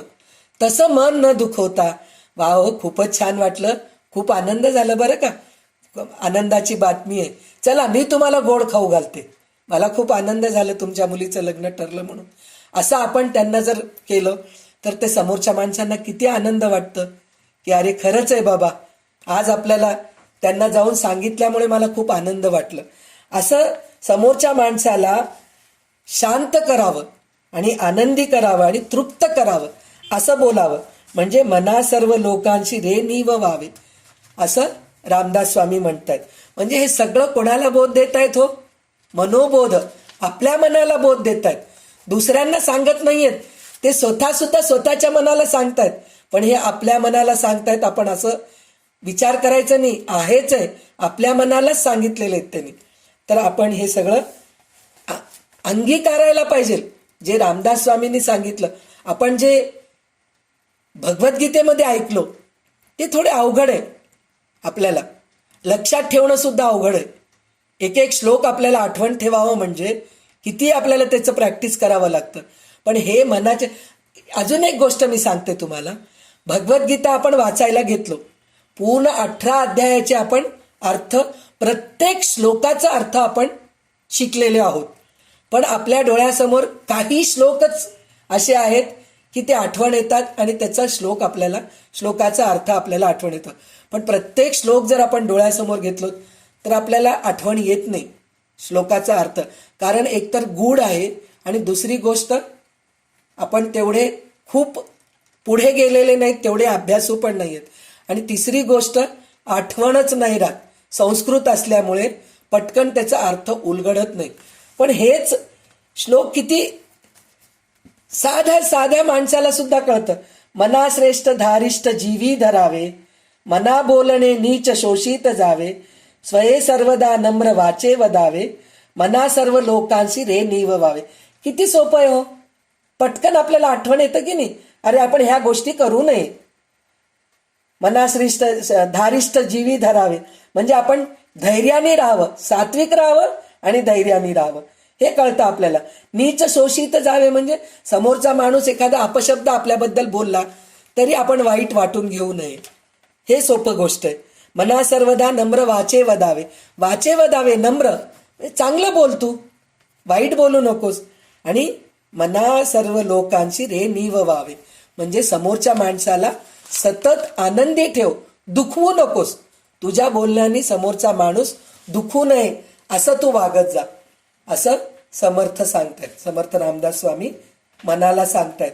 तर हे मनाचे श्लोक जर आपण दररोज, भगवद्गीताचे तर वाचायलाच पाहिजे, पण मनाचे श्लोक जर आपण दररोज वाचत गेलो तर आपल्यामध्ये 99% बदल होईल. आणि मी सांगते, म्हणजे म्हणतात ना, मी लिहून देते तुम्हाला, तुमच्यामध्ये 100, तुमच्यामध्ये नाही माझ्यामध्ये 100% बदल होतं, पुष्कळ बदल होतं आपल्यामध्ये. आपण चांगलं वागायचा प्रयत्न करतो, सगळ्या गोष्टी चांगल्या गोष्टी करतो, वाईट गोष्टी टाकून देतो, ह्या सगळ्या गोष्टी. कारण हे पटकन समजतात आपल्याला, अर्थ लवकर उलगडतं. म्हणून मनाचे श्लोक आमच्या लहानपणी आमचे मराठीचे टीचर होते, त्यांचं नाव सुनंदा कुलकर्णी, मला अजूनही आठवण येतं. ते वर्गात यायच्या अगोदर आम्हाला मनाचे श्लोक म्हणायलाच लावत होते. म्हणजे ते वर्गात आल्यानंतर आम्ही नमस्ते टीचर असं म्हणून म्हणत नव्हतो, आम्ही मनाचे श्लोक करूनच त्यांचं स्वागत करत होतो. म्हणजे त्यांनी आम्हाला त्यावेळेस शिकवले ते मनाचे श्लोक. म्हणजे खरं तर ग्रहपाठमध्ये नव्हतं ते, पण त्यांनी स्वतः आम्हाला हे मनाचे श्लोक म्हणायला शिकवले होते. तर इतके चांगले बाईचे संस्कार आहेत म्हणून आज देवानी मला थोडं इथपर्यंत आणलंय. तुमच्या सगळ्यांच्या चांगल्या लोकांच्या सहवासात मला आणून ठेवलंय देवानी. त्याचं कारण त्या बाईंचंच आशीर्वाद आहे म्हणा, त्यांचीच कृपा आहे म्हणून ह्या सगळ्या. कारण त्या वयामध्ये मनाचे श्लोक त्यांनी आम्हाला शिकवले होते, म्हणून आज तुमच्या सगळ्यांच्या सत्संगामध्ये मी आहे. आता 8वा श्लोक असा आहे, देहे त्यागिता कीर्ती मागे उरावी, मना सज्जना हेची क्रिया धरावी, मना चंदनाचे परित्वा जिजावे, परी अंतरी सज्जना नीव व्हावे. म्हणजे काय, आता इथं सज्जना म्हणजे शील संपन्न, सदाचरणी माणूस. श्री समर्थांनी सज्जन शब्द संत अथवा सत्पुरुष या अर्थाने वापरला आहे. म्हणजे सज्जनासारखं वागा, तुम्ही सत्पुरुषासारखं वागा असं म्हणले. देहे त्यागिता कीर्ती मागे उरावी, देहे त्यागिता कीर्ती मागे उरावी म्हणजे आपण देह त्यागलो म्हणजे आपलं मृत्यू झाल्यानंतर सगळेजणी म्हणाव काय चांगला माणूस होता हो, म्हणतात ना. चांगल्या मृत्यू झाल्यानंतर खूप लोक येतात म्हणे आणि म्हणे तो माणूस कसा आहे ते म्हणे ते मेल्यानंतर सगळे एकमेकांशी कुजबुजत राहतात पा, तेव्हा कळतं म्हणे खरा तो माणूस कसा होता ते. तर म्हणे देहे त्यागिता कीर्ती मागे उरावी, म्हणजे आपला मृत्यू झाल्यानंतर लोक सगळे आपल्याबद्दल चांगलं बोलाव, काय चांगले होते हो. आणि जाता जाता पाहो रामरक्षा म्हणले ते, त्यांच्या मुखात रामरक्षाच निघालं पहा. असं असं व्हायला पाहिजे मृत्यू आपलं. आपण गेल्यानंतर काय बाई होती बाबा, सुनेला किती त्रास दिली, सासूशी कधी चांगलं वागली नाही, आजूबाजूंशी भांडायची, सतत दुसऱ्यांच्या घरचे वस्तू आणून आपल्या घरी ठेवायची. अहो दुसऱ्यांच्या घरचे झाडाचे फुलं तोडून आणायची हो, देवाची पूजा करायचं. म्हणजे स्वतःच्या घरी झाड लावू शकत नाही का? कारण स्वतःच्या घरी झाड लावलं की त्याला पाणी घाला, खत घाला, त्याच्याकडे लक्ष द्या. हे सगळं केल्यापेक्षा लोकांच्या घरी फुलं येत आहेत ना, चला परडी घेऊन जा आणि फुलं तोडून आणा आणि देवाची पूजा. अशी होती बाई. असं व्हायला नकोय. अहो खूप छान होती हो, स्वतःच्या घरी झाड लावलेले फुलं तोडून आणून देत होती हो आम्हाला, हे घ्या तुमच्या देवाला वाहा म्हणून. अशी बाई होती हो. असे आपल्याबद्दल लोक उच्चारायला पाहिजे. म्हणजे देहे त्यागिता कीर्ती मागे उरावी असं म्हणायला पाहिजे. मना सज्जना हेची क्रिया धरावी, म्हणजे मना सज्जना हेची क्रिया धरावी म्हणून म्हणलं तर आपण चांगलं क्रिया करावं. मना सज्जना हेची क्रिया धरावी म्हणजे चांगलं वागत गेलं तर देह त्यागल्यानंतर आपल्याला सगळे चांगलंच म्हणतात. मना चंदनाचे परित्वाजी जावे, चंदना परित्वाजी जावे म्हणजे जे चंदनाचं खोड ओघाळल्यानंतर त्याचं चंदन निघतं आणि त्याचा वास सुंदर येतो पहा. जितकं नुसतं खोडाचं वास घेतलं तर तेवढं येत नाही, जितकं ओघाळल्यानंतर. म्हणजे चंदना परित्वाजी जावे. आजकालच्या सारखं पावडर नाही, चंदनाचं पावडर नाही, चंदनाच्या खोडासारखं झिजायला पाहिजे. खोड ओघाळून ओघाळून ओघाळून ते चंदन काढून आपण देवाला वाहतो, तेव्हा कुठं सुगंध येतं. तर त्याप्रमाणे चंदना परित्वाजी जावे असं म्हणून ते सांगितलेलं. चंदन असं म्हणत नाही की मी चांगल्या लोकांनाच वास देतो, दुष्ट लोकांना वास देत नाही असं म्हणत नाही. मोगरा राहू दे, मोगऱ्याचं फूल राहू दे, मोगऱ्याचं फूल पण तसंच, चंदन पण तसंच. 2 हाताला आपण असं लावून घेतलो, 2 हाताच्या ओंजळी करून मोगऱ्याचं फूल आपण हातात घेतलो, तर चंदन आणि मोगरा असं म्हणतं का मी उजव्या हातालाच वास देतो बरं का, डाव्या हाताला वास देत नाही असं म्हणत नाही ना. तर त्याचप्रमाणे आपलं शरीर सुद्धा चंदनाप्रमाणे झिजावं. चांगला राहू दे माणूस, वाईट राहू दे, त्याला आपण चांगलंच करावं. म्हणून वाईट माणसाला डोक्यावरही बसून घेऊ नये, त्याला जिथं ठेवायचं तिथंच ठेवावं, पण जास्त त्याच्याबद्दल वाईट बोलत जाऊ नये. त्याप्रमाणे आपण मना सज्जना चंदना परित्वा झिजावे म्हणून सांगू लागले ते.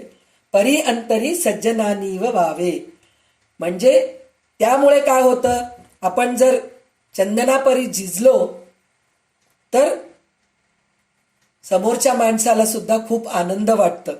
आणि सत्पुरुषांच्या सहवासात गेलो तर ते आपल्याला जवळ करतात. ये रे, खूप दिवस झाले तू भेटला नाहीस, मला खूप छान वाटतंय म्हणून आपल्याला जवळ प्रेमाने घेतात. तर त्याच्यासाठी म्हणून आपण चांगलं वागायचं प्रयत्न करावं. त्याच्यानंतर नको रे मना द्रव्य ते पोढिलाचे, अतिस्वार्थ बुद्धी नरे पापसाचे, घडे बोघणे पाप ते कर्म खोटे, न होता मना सारिखे दुःख मोठे. म्हणजे नको रे मना द्रव्य ते पुढीलांचे म्हणजे काय, आपल्या अगोदर आपले पूर्वज जे द्रव्य आपल्यासाठी ठेवलेत, घर दार धान्य सोनं नाणं, हे सगळं आपल्यासाठी ठेवलेत, तर आपण त्या गोष्टीचं खूप अभिमान करतो बरं का. माझ्याजवळ खूप आहे, माझ्याजवळ पैसा खूप आहे, सोनं अडका खूप आहे, माझं घर खूप मोठं आहे. हो, हे तुझं कर्तृत्व आहे का रे बाबा? तुझं कर्तृत्व काहीच नाहीये. तुझ्या आई वडिलांनी दिलेलं तू करतोयस, त्या गोष्टीचं तू अभिमान करू नकोस. तू स्वतः काय करतोयस ते बघ. तू तुझ्या मुलांसाठी काय करतोयस, तुझ्या मुलांसाठी काही काढून ठेवतोयस का? काही फिक्स डिपॉझिट ठेवतोयस का तू? काही घर बांधलास का तू? त्या गोष्टीचाच आपण अभिमान करायचं नाहीये. तर ह्या गोष्टीचा तू काय काय अभिमान करतोस? तर तू अभिमान करू नकोस. आणि ह्याच्यावर राहायचं नाही आपण की माझ्या आई वडिलांनी जे घर बांधून ठेवलंय, जे सोनं नाणं आहे, त्याच्यावर मी खातो आणि बसून राहतो. मी नोकरी करणार नाही, मी काही खाणार पिणार नाही. आता एक एक्झाम्पल अजून एक सांगते मी. हे तर झालं पुरुषांचं झालं. स्त्रीचं म्हणतीये मी. आज आपण सासू सासऱ्यांबरोबर राहतोय, तर सासू सासऱ्यांचे सुबकता खूप आहे, खूप पैसा अडका आहे त्यांच्याजवळ, म्हणून त्यांनी नौकर चाकर आपल्या घरी ठेवलेले आहेत. प्रत्येक गोष्टीला आपल्याला नौकर चाकर आहे. पण उद्याच्या दिवशी हे सुबकता राहतं की नाही की आपल्याला माहीत नाही. तर आपल्याला अंगवळण असं राहायला पाहिजे की उद्याच्या दिवशी आपले सासू सासरे आपल्याला घरातून काढले किंवा आपल्या नवऱ्याची बदली झाली दुसऱ्या गावामध्ये, तर आपल्या नवऱ्याच्या पगारामध्ये बोलकरीण ठेवायची परिस्थिती आहे का आपल्याजवळ? नाही. तेव्हा आपल्याला अंगवळणी राहायला पाहिजे की कामवाली नाही आलं तरी मी काम करून घेऊ शकते, स्वयंपाकी नाही आलं तरी आपण बसतो छान मस्त इस्त्रीची स्टार्च घातलेली साडी नेसून, मस्त पायावर पाय घालून. मी साडी नेसते म्हणून साडी म्हणतीये, पण बाकीचे ड्रेस घालतात छान असं वर्कचे ड्रेसेस घालून, छान पायावर पाय घालून बसायचं, टीव्ही बघत, रिमोट हातात घ्यायचं आणि टीव्ही बघत हातात एवढं काहीतरी ड्रायफ्रुट्स घ्यायचं, खात बसायचं. ह्या सगळ्या गोष्टी न करता आपलं काम आपण करून घ्यावं, एवढं तरी आपलं अंगवळण पाहिजे. म्हणूनच म्हणतायत नको रे मना द्रव्य ते पुढीलांचे, म्हणजे आपल्या आई वडिलांच्या संपत्तीवर ते आपण अभिमान करू नये, त्याच्यावर आपण काय म्हणतात ऐशो आरामात राहू नये. आपण कष्ट करायचं आपल्याला सवय पाहिजे. त्याच्यानंतर काय नको अति स्वार्थ बुद्धी नरे पापसाचे. स्वार्थ बुद्धी नको. जे काही आहे ते सगळं मला एकट्यालाच मिळावं, दुसऱ्याला कोणाला मिळू नये. घरामध्ये असे लोक पण असतात हो की चांगलं खीर करतो आपण, ते उदाहरणच सांगते. घरात खीर केलं किंवा शिरा केलं तर आपण काजू घालतो, त्याच्यामध्ये बदाम घालतो, पिस्ता घालतो, किसमिस घालतो. पटकन वाटीत घ्यायचं सगळं, काजू किसमिस बदाम सगळं आपल्या वाटीतच घ्यायचं. दुसऱ्यांना राहू दे, काय शिरा खातील, पहिले मला मिळालं मी खाऊन घेतो. ही स्वार्थबुद्धी नकोय. अशा स्वार्थबुद्धीचे लोक पण असतात. आपण नाही आहेत बरं का, कारण आपण सगळेजणी सत्संग करतोय, चांगल्या लोकांच्या सहवासात आहोत, चांगल्या गोष्टी ऐकलेल्या आहोत आतापर्यंत. आपलं क्लासच म्हणून नाहीये, आपल्या ग्रुपमध्ये असे कितीकी लोक असे आहेत, चांगले पुस्तकं वाचतायत, चांगल्या लोकांचे प्रवचनं ऐकतात. तर आपल्याकडे कोणाचीही अशी बुद्धी स्वार्थ बुद्धी नाहीये. तरी सुद्धा स्वामी रामदास स्वामी आपल्या मनाला सांगतात की स्वार्थ बुद्धी नको रे. त्याच्यामुळे काय होतं, स्वार्थ बुद्धीने पाप साचत जातं, संचित कर्म संचित जमा होतं. त्याच्यासाठी म्हणून तू पाप आणि स्वार्थ बुद्धी घेऊ नकोस. त्याच्यानंतर काय म्हणले, घडे भोगणे पाप ते कर्म खोटे. म्हणजे ह्या सगळ्या पापबुद्धींचा संचय होतो. म्हणले ना संचित कर्म, हे सगळं आपण गीतेमध्ये बघितलेलं आहे. संचित कर्म काय आहे, विहित कर्म काय आहे, हे सगळं आपण बघितलेलं आहे. तर हे असं जर आपण स्वार्थ बुद्धीने पाप करू लागलो तर हे पाप संचित होतं, जमा होत राहतं. त्याच्यानंतर ते भोगावंच लागतं आपल्याला. ह्या जन्मी भोगावं लागतं का येणारं जन्म भोगावं लागतं मला माहीत नाही. न होता मनासारिखे दुःख मोठे. मग जेव्हा हे कर्म आपल्याला भोगावं लागतं ना, त्यावेळेस दुःख होतं. स्वार्थबुद्धी वापरताना दुःख होत नाही, कारण आपण स्वार्थी असतो, त्यावेळेस दुसरीकडे कुठं लक्षच जात नाही. पण जेव्हा संचित पाप कर्म वाढत जातं आपलं, तेव्हा भोगणं त्रास होतं आपल्याला, आणि त्यावेळेस नक्कीच आपल्याला दुःख होतं. तर त्याच्यासाठी म्हणून आपण पापबुद्धी नको रे म्हणून सांगितलेले.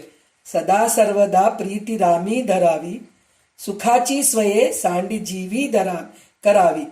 देहे दुःख ते सुख मानीत जावे, विवेके सदा स्वस्वरूपी भरावे, सर्व काळ भगवंताची आवड बाळगावी. म्हणजे पापबुद्धी येऊ नये म्हणजे काय करावं आपण? स्वार्थ बुद्धी येऊ नये म्हणून म्हटलं तर आपण देवाचं नामस्मरण करत राहावं. कमीत कमी मला विचारलं तर आत्तापर्यंत आपण कसं वागलोत, काय वागलोत आपल्याला स्वतःलाही माहित नाही. आपण मुद्दाम म्हणून केलो नसेल, काही गोष्टी आपल्या हातून चूक झाल्या असतील, पण त्या गोष्टीकडे लक्ष द्यायचं नाही. आपण ह्या गोष्टीकडे आता ह्याच्या पुढे आपण किती चांगलं वागू शकतो, कारण आपण आता वर जात नाहीयेत. 60 वर्ष झाल्यानंतर हळूहळू आपण खाली येतोय, म्हणजे पुन्हा आपण लहान वयात येतोय, म्हातारे होतोय. तर खाली जसं येतोय तर कमीत कमी आता तरी ह्या क्षणापासून तरी मी चांगलं वागते, मी देवाचं नामस्मरण करते.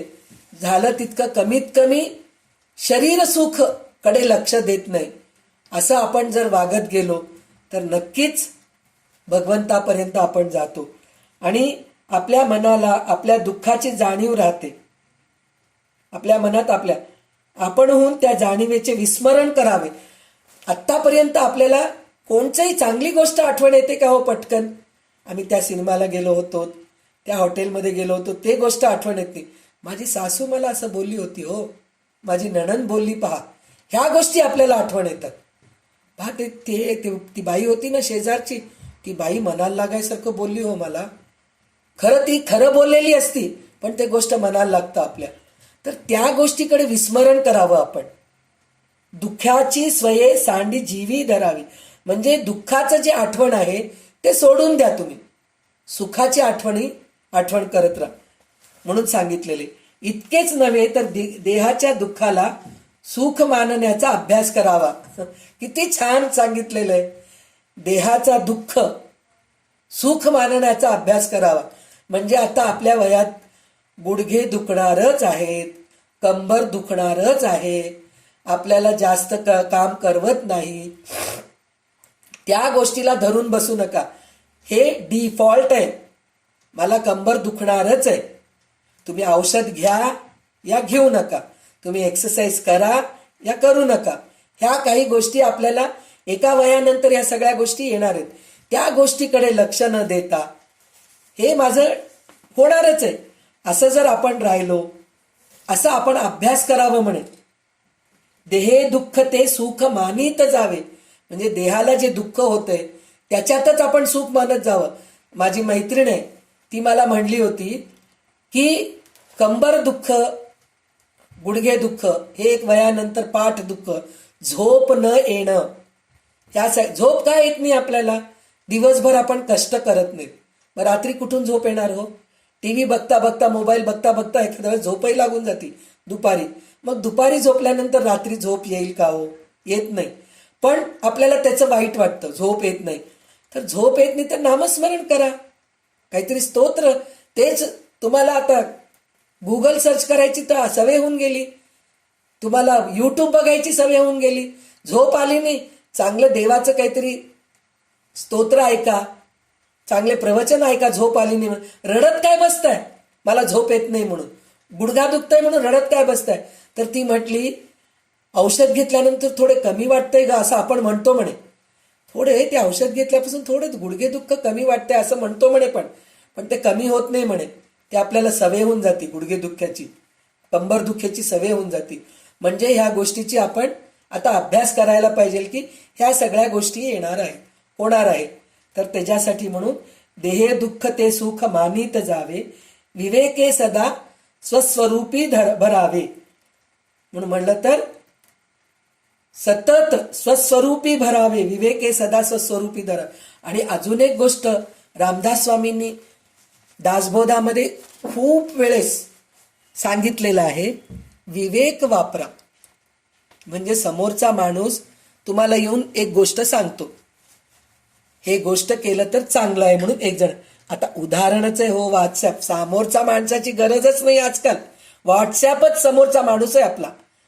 तर आपल्याला आत्ता एक मेसेज येतं, भरपूर पाणी पिल्याने शरीराला खूप छान असतं, त्वचा खूप चांगली होते, त्याच्यावर सुरकुत्या येत नाहीत, भरपूर पाणी प्या. म्हणून एक व्हॉट्सॲपवर येतं. पुन्हा थोड्याच वेळाने एक 15-20 मिनिटांनी एक मेसेज असं येतं, पाणी जास्त पिऊ नका बरं, किडनीवर प्रेशर येतोय, जास्त पाणी पिलं तर, सारखं लघवीला उठावं लागतं, रात्री आपल्याला जावं लागतं, मग झोप खराब होती, म्हणून रात्री झोपताना कमी पाणी प्या, असं एक जण सांगतं. तर ह्याच्यावर काय करायचं, आपण विवेक वापरायचं की आपल्याला लहानपणापासून काय सवय आहे. भरपूर पाणी प्यायची सवय आहे का, भरपूर पाणी पिल्याने आपल्याला काय होतं हे आपलं आपण ओळखायला पाहिजे. विवेक बुद्धी राहायला पाहिजे. तर रामदास स्वामी प्रत्येक वेळेस हे सांगितलेले आहेत की विवेक वापरा. तुम्ही कोणी काही सांगितलेलं पटकन विश्वास करू नका आणि पटकन ते गोष्टी ऐकू नका. तुम्हाला पटतंय की नाही हे विवेक तुम्ही करा. म्हणून त्यांनी काय सांगितलेले, विवेके सदा स्वस्वरूपी धरावे. म्हणजे सतत विवेक वापरा आणि नंतर सतत भगवंताचं स्मरण करत राहा. ह्या वयात मी लहान पोरांना कोणाला सांगत नाही अभ्यास सोडा रे तुम्ही, देवाचं नामस्मरण करा. खेळायचं सोडा रे तुम्ही, देवाची पूजा करा. काय म्हणतात ते, ट्युशनला जायचं सोडून तुम्ही प्रवचन ऐकायला जा, असं कधीही सांगणार नाही. आता आपल्या वयामध्ये हे गोष्टी करायच्या आहेत. आपल्याला चांगल्या गोष्टी ऐकायचे, भगवंताचं नामस्मरण करायचे, वेळ मिळालं तितक्या वेळ देवाची पूजा करायची. देवाची पूजा नाही केलं, कमीत कमी बसून डोळे झाकून देवाची मानस पूजा तरी करा. ह्या सगळ्या गोष्टी आपण करायला पाहिजेत. तेव्हा रामदास स्वामी म्हणतात विवेके सदा स्वस्वरूपी धरावे. आता अजून एक 5 श्लोक घेऊया, 15 श्लोक पर्यंत आपण जाऊया, नंतर आपण थांबूया. कारण जास्त जरी बडबड केलं तर कंटाळा येतो सगळ्यांना. तर त्याच्यासाठी म्हणून जनी सर्व सुखी असा कोण आहे, विचारे मनात तू ची शोधूनी पाहे. मनाताची रे पूर्व संचित केले, तयासारिखे भोगणे प्राप्त झाले. म्हणजे रामदास स्वामी म्हणतायत जनी सर्व सुखी असा कोण आहे. जनी सर्व सुखी किंवा जगी सर्व सुखी. जगामध्ये एक तरी माणूस दाखवा असं सांगेल की माझ्या एवढं सुखी कोणी नाही, असं कोणीही म्हणत नाही. प्रत्येक जण आहे, हो सगळं आहे, पण तिथं पण असतं. नाही पण थोडंसं त्रास आहे हो, काय करावं, पायच दुखतात, नाहीतर पैशाची कमी आहे हो, नाही आमची सूनच चांगली नाही आहे, माझा मुलगाच चांगला नाही आहे हो, काय करावं, ते तिचंच ऐकतो पा सगळं, एक गोष्ट माझं ऐकत नाही पा. म्हणजे सतत मी दुःखी आहे हेच दर्शवत राहतो, मी सुखी आहे असं कोणीही दर्शवत नाहीत. तर त्याच्यासाठी स्वामी म्हणतायत जगी सर्व सुखी असा कोण आहे. जगात कोणीच सुखी नाही, प्रत्येकाला काही ना काही दुःख आहे. पैसा आहे तर आरोग्य चांगलं नाही, आरोग्य आहे तर पैसा नाही आहे, दात आहेत तर चणे खाता येत नाही, चणे आहेत तर दात नाही आहेत, अशा सगळ्या गोष्टी आहेत. आता पहा, पहिले आपल्याला झोपायला पलंग होते का हो, आपल्या तरुणपणी आपण जमिनीवरच झोपत होतो, पण किती छान झोप होत होती. आता आपल्याला मॅट्रेस आहेत, पलंग आहेत, AC आहे, तरी झोप येत नाही हो, दुःखीच की आपण, सगळं काही असून दुःखीच आहेत आपण. आता आपल्याला सगळं गोड खायला रोज, मुलांना जर ऑर्डर करायला सांगितलं, अरे मला आज गुलाबजामुन आणून दे रे, पटकन आणून देईल, कारण त्याच्याजवळ पैसाही चांगला आहे, आणि ऑर्डर केले की क्षणामध्ये ब्लिंकिट, असं डोळे झाकून उघडेपर्यंत आपल्या घरामध्ये वस्तू येतात. अशा गोष्टी आहेत. तरी सुद्धा मला शुगर आहे हो, खाऊ शकत नाही पहा, हे प्रॉब्लेम आहे आपल्याला. पहिले शुगर नव्हतं पण खायला नव्हतं हो, त्यावेळेस परिस्थिती नव्हती हो, खूप मोठं फॅमिली, आमचं कुटुंब खूप मोठं, एकाला आणावं म्हणलं की सगळ्यांना आणावं लागत होतं, तेवढं आणायची आमची परिस्थिती नव्हती हो, तेव्हा आम्ही खाऊ शकत नव्हतो. असं म्हणजे जगात असे कोणीही सुखी नाही आहेत. विचारे मनात ते तूची शोधून पाहारे, म्हणजे तू शोधून पहा कुठेतरी मिळतं का की मी सगळ्यात सुखी आहे असं म्हणणारा माणूस कुठेतरी दिसतो का, नाही दिसत. मनाताची रे पूर्व संचित केले, तयासारिखे भोगणे प्राप्त झाले. म्हणजे संचित कर्म जे आपण केलोत ह्याच्या अगोदर, चांगले कर्म वाईट कर्म जे आपण केलोत त्याचे संचित आपल्यामध्ये जमा झाले. त्याप्रमाणे आपल्याला भोगणं प्राप्त झालं. तया सारिखे भोगणे प्राप्त झाले. गेल्या जन्मी सोडा हो, या जन्मी सुद्धा आपण तरुणपणी केलेले चुक्याचं प्रारब्ध आता आपल्याला भोगावं लागतं.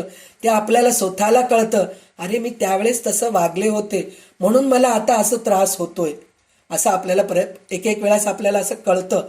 ते हे संचित जे आहे ना ते आपल्याला आता भोगावं लागतंय. तर कमीत कमी आत्तापासून आपण जर चांगलं कर्म केलो तर कमीत कमी येतं जन्म किंवा म्हातारपण तरी चांगलं जाईल, ह्या विश्वासावर ते आपण चांगलं करत जावं. तया सारिखे भोगणे प्राप्त झाले. मना मानसी दुःख आणू नको रे, मना सर्वथा शोक चिंता नको रे, विवेके देह बुद्धी सोडून द्यावे, विदेहीपणे मुक्त भोगीत जावे. मना मानसी दुःख आणू नको रे, तू नेहमी दुःख आठवू नकोस किंवा मी दुःखी आहे, किंवा 24 तासामध्ये आपल्या दररोजच्या 24 तासामध्ये जे चांगल्या गोष्टी आहेत त्या गोष्टीचा विचार कर. जे दुःख देत आहे आपल्याला त्या गोष्टीचा विचार करू नकोस. मना मानसी दुःख आणू नको रे, मना सर्वथा शोक चिंता नको रे. फ्युचरचं काळजी, कसं होईल माझं, कसं होईल म्हातारपणी, मी अंथरुणावर पडले तर कोणी मला करतील का सेवा, मला कोणी एक ग्लासभर पाणी आणून देतील का, जर मी अंथरुणावर पडले मला बोलायलाच आलं नाही तर मी कोणाला हाक मारू, मग बाजूला मी घंटी ठेवून, असे काहीतरी विचार येतात हो डोक्यामध्ये. चांगल्या गोष्टीचे विचार येत नाही. हे अशा गोष्टीच सतत मी अंथरुणावर पडलं तर कसं होईल, मला कोणी बघतील का नाही, हे विचार डोक्यामध्ये येतं. तर हे विचार जर आणलात तर देव तथास्तू म्हणतो म्हणे. वास्तू तिथे तथास्तू म्हणतात. त्याप्रमाणे आपण जर वाईट चिंतत राहिलो, दुःख करत राहिलो तर देव आपल्याला तथास्तू म्हणतो म्हणे. तर त्याच्यासाठी म्हणून शोक करू नकोस, चिंता करू नकोस, दुःख करू नकोस म्हणून सांगतायत. विवेके देह बुद्धी सोडून द्यावे. तेच देहबुद्धी सोडून द्या म्हणजे देहाचा विचार करू नकोस. सतत आपण देहाचाच विचार करतो. माझं काही नाही, केस पांढरे झाले तो काय की बाबा कळत नाही, दात पा, हे दाढच दुखू लागले पा हो, असं गोड खाल्लं की जू करतं पा, म्हणजे तिथंच लक्ष आहे आपलं. दाढ दुखू लागले, डोकंच, केसच पांढरे झालेत, अंगावर सुरकुते आलेत हो, इतकं नव्हते ह्या वयात, काय हो इतकं लवकर सुरकुते आलेत माझ्या अंगावर, ते हे विचार. म्हणजे अशा फालतू गोष्टीचा आपण विचार करत राहतो. म्हणजे देहाचाच विचार. मी दिसायला थोडे कसं तरीच दिसू लागले नाही, डोळ्याच्या खाली थोडे काळं काळं झालंय नाही माझ्या, मग काहीतरी त्याला काय जाऊन मी स्किन स्पेशालिस्टकडे दाखवू का, हे असे फालतूचे विचार. म्हणजे देहबुद्धीकडेच आपलं विचार असतं. तर देहबुद्धीकडे तू विचार करू नको. विदेहीपणे मुक्ती भोगीत जावे. विदेही म्हणलं तर देहाकडे लक्ष न देणारे जे असतात ना साधू संत, त्यांना विदेही म्हणतात. तर त्याप्रमाणे देहाचं भान लपवून स्वतंत्रपणे आनंद भोगत जावा म्हणे. देहच्या तिकडे लक्ष न देता सतत आपण आनंदाने राहावे. सत्य चित्त आनंद म्हणजे सतत आपण आनंदी राहावं, कोणत्याही गोष्टीत आनंदी राहावं. तर विदेहीपणा म्हणतात. तर विदेहीपणाने राहा. मना सांग पा रावणा काय झाले, अकस्मात ते राज्य सर्वे बुडाले, म्हणून कुडी वासना सांडी वेगी, बळे लागला काळ हा पाठी लागी. तर रावणाचा अंत कसा झाला हो, रामाच्या हाती झाला. म्हणजे रावण त्याला, कारण तो वासनांनी होता, इतका हुशार पंडित रावण, त्याला सगळे वेद माहीत होते, शास्त्र माहीत होते, ब्राह्मण घरात जन्मला, ब्राह्मण कुळात जन्मलेला तो. आणि विचार करा, तो रावण शिवाचं आत्मलिंग मागून घेतला, इतकी मोठी तपश्चर्या केला. आपण करू शकतो का हो? तो रावण आहे, आपण माणूस आहेत, आपण करू शकतो का एवढी तपश्चर्या?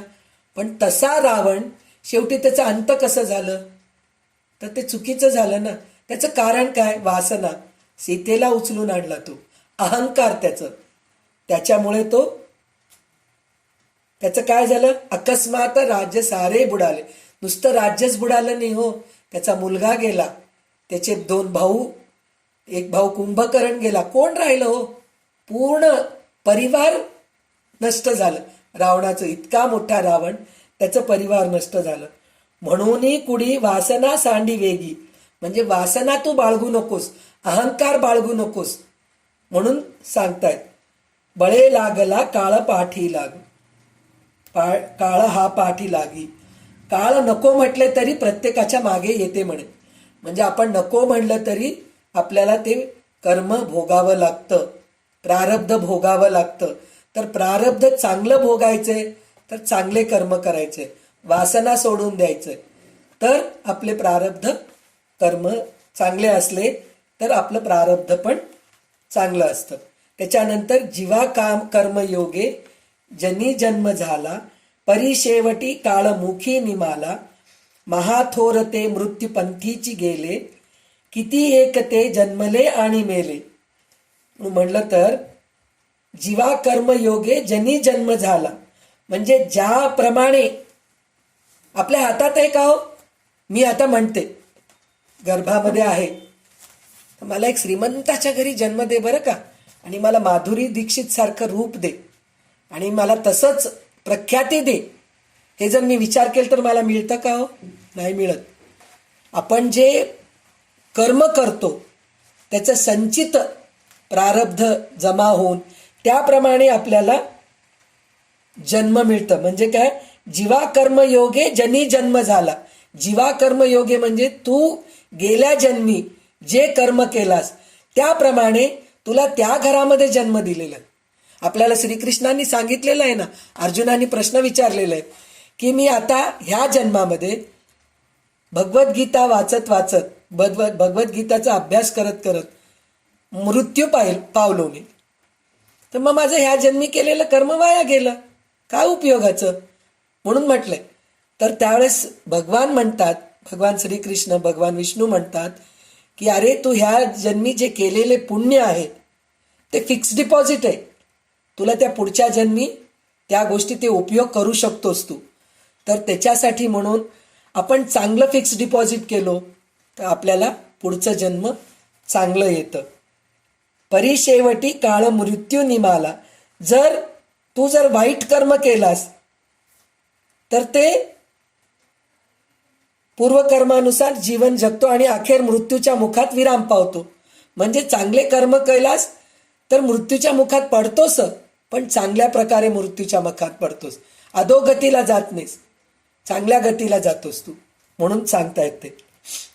महाथोरते मृत्यूपंथीची गेले, किती एकते जन्मले आणि मेले.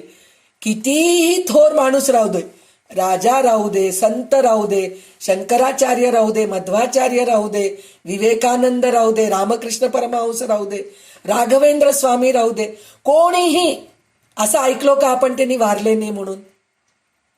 त्यांची कीर्ती आहे. त्यांची कीर्ती किती आहे? अरे वा, आज शिवाजी महाराज, आज त्यांची कीर्ती किती आहे, आज त्यांचं हे आहे, जयंती आहे. ते पण वारलेच ना. किती एक आले आणि जन्मले आणि गेले म्हणून सांगतायत. किती एक ते जन्मले आणि मेले. आलेले सगळेजणी, जन्मलेले माणूस मरणारच आहे, तर त्याचा तू दुःख करू नकोस बाबा. चांगलं वाग, चांगलं कर्म कर असं म्हणतायत. आता आजचा शेवटचा श्लोक असा आहे. मना पाहता सत्यत हे मृत्यूभूम मुखी, जिता बोलती सर्व ही जीव मी. चिरंजीव हे सर्वही मानिताती, अकस्मात सांडूनिया सर्व जाती. म्हणजे ध्रुवम जन्म मृतस्य च म्हणून जे आपल्याला सांगितलेलं आहे ना भगवंतानी गीतामध्ये, ध्रुव जसं आढळ पदावर आहे त्याप्रमाणे जन्मलेला माणूस मरणारच आहे. हे आपण ठरवायचं नाही, हे सत्य परिस्थिती आहे. जन्मलेला माणूस मरणारच आहे, मृत्युमुखी जातो. तू कितीही म्हणलास, मृत्यू विसरतो म्हणे माणूस, मृत्यूला घाबरतो. म्हणून हे पाहिजे ते पाहिजे, अरे केव्हा तरी मरणारच आहेत आपण, हे आपल्या डोक्यात नाही. सगळं परिग्रह करत राहतो. मला हे पाहिजे, शेवटपर्यंत पाहिजे बरं का, पैसा भरपूर पाहिजे बरं, त्याच्यासाठी जमा करून ठेवतो म्हणे. पण हेच पुण्यकर्म जमा कर ना, ते करत नाही. पैसा जमा करून ठेव, घर जमा, घर एक नाही 4 घर पाहिजे मला.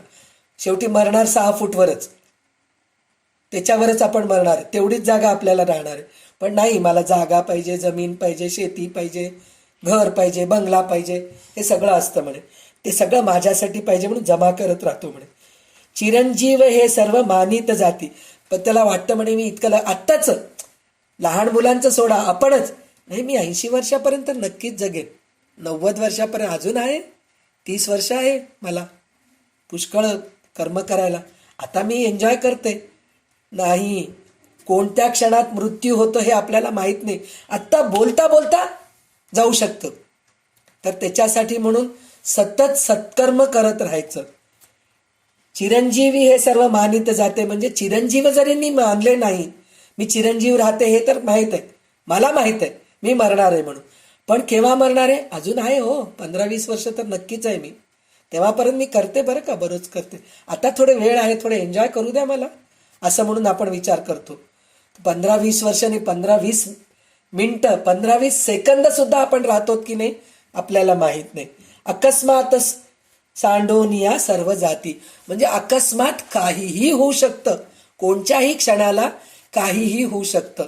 तर त्याच्यासाठी म्हणून आपण सतत सत्कर्म करायचं, सतत चांगलं राहायचं. हे मला वाटतं जे कोणी आत्तापर्यंत मनाचे श्लोक वाचले नाहीत त्यांना सगळ्यांना असं वाटत असेल की खरंच गीतापेक्षा खूप सोपं आहे. पटकन आपण ह्या गोष्टी शिकून घेऊया, वाचूया. आपण पुढचे श्लोक नक्कीच वाचतील सगळेजणी, वाचून अर्थ कळून घेतील प्रत्येकजण, आवड निर्माण होईल. इतके चांगले रामदास स्वामींचे श्लोक आहेत. तर ह्या श्लोकांचा आपण आज अभ्यास सुरुवात केलो. तर माझ्या मतीप्रमाणे मला जसं समजलं, रामदास स्वामींनी मला जसं प्रोत्साहन दिले त्याप्रमाणे मी सांगायचा प्रयत्न केले. ह्याच्यापेक्षाही चांगलं सांगितलेले लोक असतील आणि ह्याच्यापेक्षाही चांगलं तुम्ही ऐकलं असताल, तरी पण माझ्या मुखातून जे चांगलं निघालं ते सगळेजणी शांतपणे छान ऐकून घेतलात, ह्याच्याबद्दल मी तुमची आभारी आहे. आणि उद्या मंगळवारी आपण पुढचे श्लोक घेऊया आणि झालं तितकं आपण एकही क्लास न बुडवता आपण ह्याचा अभ्यास करूया. म्हणजे आपल्याला अजून पुढचे जे दासबोध घेणार आहोत, ललिता सहस्रनाम आहे, सौंदर्य लहरी आहे, ह्याचा अभ्यास अजून आपल्याला सोपं जाईल. या श्लोकांचे जर अर्थ आपण ऐकत गेलो तर आपल्याला खूप सोपं जाईल. तर त्याच्यासाठी झालं तितकं प्रयत्न करावा आपण सगळेजणी की न चुकता मनाचे श्लोकांचा आपण अर्थ अभ्यास करूया. मी इथंच थांबते आणि रामदासांच्या चरणी माझे शब्दाचे पुष्पांजली वाहते. जय जय रघुवीर समर्थ.